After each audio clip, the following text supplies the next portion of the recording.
I honestly don't know how long you can exist in this space. And everyone says the same thing in the sport. We've said it. You just exist in this mayhem of what it is. Try your best to hang on to people you have. There's 4,000 people in the portal, 8,000 people in the portal. There's just, I don't know the number, half the sport.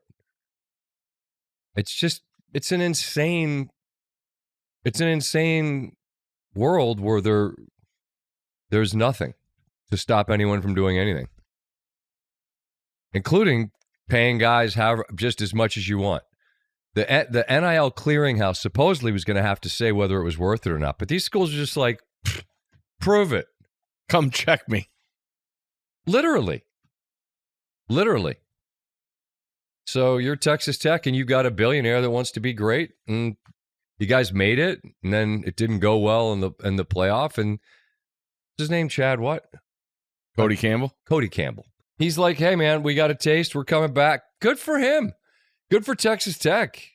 You've got a guy that's just going to throw as much money as it requires to try to be good. And no one can stop you because there is no salary cap like there is in the NFL. There are no contracts of any kind. So you just go get who you want. Every year, this is what it is. This college football playoff semi is the year of the portal. Like half the people involved came from the portal. Mm-hmm. Beck, quarterback for Miami, quarterback of Georgia last year. Chambliss, quarterback for Ole Miss, Ferris State last year. Oregon, Moore was at UCLA 2 years ago. And who am I missing? Heisman Doza. I beg your pardon. He was at Cal last year. All their first year at the school. Correct. No, Moore's been there. First year starting. Sorry, at their new school. You got to have like all these parameters. And of course, Indiana's got their new quarterback. They just went and got Hoover from TCU because that's what you do. It's just, I don't know, man. This is what we're going to just do forever because we don't have anyone in charge, because there's no collective adult in the room anyone will listen to who can govern anyone. Yeah. Chambliss, I guess, is appealing for a 6th year for medical redshirt. Just stay forever. Stay in Oxford forever. Appeal if you get it. Appeal next year. Some court will say you can stay.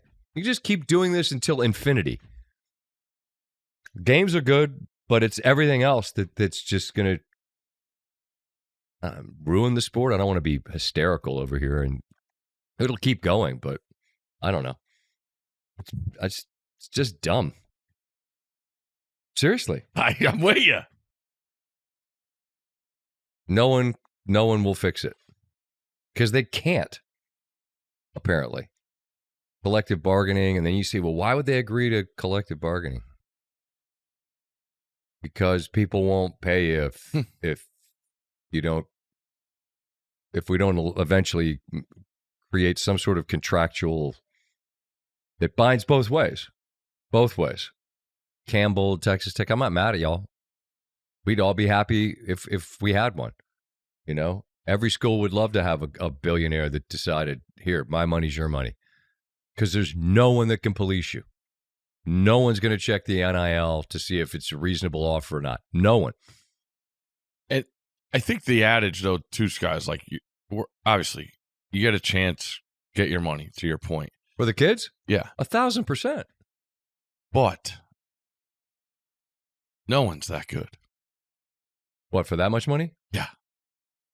Agreed, and there's been buyer's remorse at plenty of places where you spend the money and it just turns out, oh, this guy can't do it. Well, you're going to still give him the money. And no one wants to hear this. And, pearl clutching. I'm not pearl clutching. It took me forever to get a degree. I couldn't have done it if I went to 4 schools in 4 years where my credits didn't transfer and all the rest. And when that money runs out, you say generational money. You understand how taxes work? You understand how agents work? Mm. Don't just take their number and assume that's what it is, because it isn't. And let's say you get 2 or 3 years of that. Fantastic. Now you're 25 and you made a bunch of money.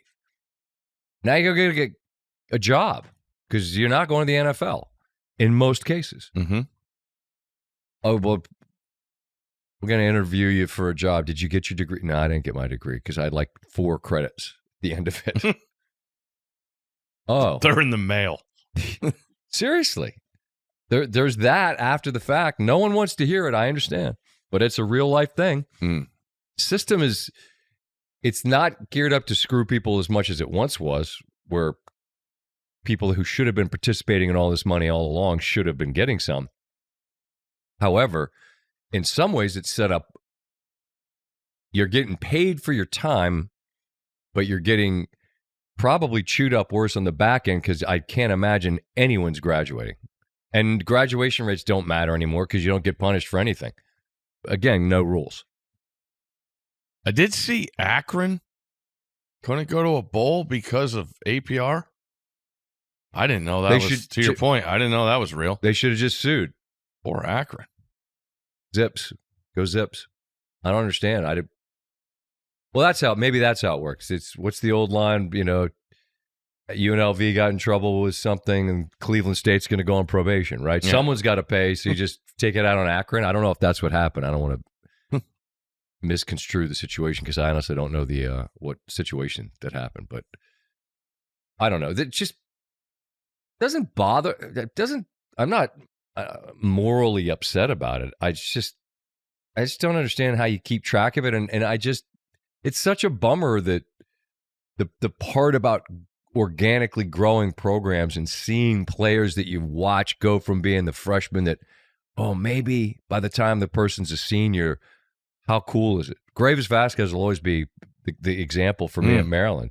Watching a guy who stayed and by the time he left was the ACC Player of the Year, made himself into a first-round draft pick, went to New York and sat in the stands so that when he got picked, he got to go up. That was our guy. 4 years we watched it. That's so gone and done. No, that's what was great about last night. It was just there all you go. Out, maybe that was the appeal. No, but competition. It's I saw a crazy number. I don't have it in front of me, but I'm sure you saw it too. I think Bruce actually wrote it about where the Elite 11 quarterbacks are. Yeah, so it's unbelievable. Three from 2 years ago are already on their third school. 3 are on their third school, and I want to say Bruce's article about the Elite 11, and my math will be fuzzy, but it's 80% of them have transferred, and 3 are on a third school. Mm-hmm. I saw Rashada, right, the guy that was going to go to Florida, that sued to get the money. Ended up at Arizona State, then Sacramento State, and now in the portal. Georgia again. Was in there. I think he got a title with Georgia. Yeah, went to Georgia, then Sac State. He's in the portal again. Air Nolan. I don't know, man. There's just no adult in the room to put his or her hand up to say, hold on. Everybody, we have to do something. No, we don't. We got a collective. Yeah? Yep. Agrees to a new deal every fucking year. Every year. And this is where people will turn it around. A lot of folks I see in media, and then the coaches do something. Oh, it's the players? There's 4,000 players in the portal. So, yes, it's every single player who every single year is a free agent. Yes, there's way too much coach movement, too. But there are buyouts with that. And someone has to pay for that. Whereas the players, every single one of them for every single team is a free agent every single year. Who thinks that will continue to be feasible? I don't know. Hey, watch the games on Thursday and Friday. The games will be fun.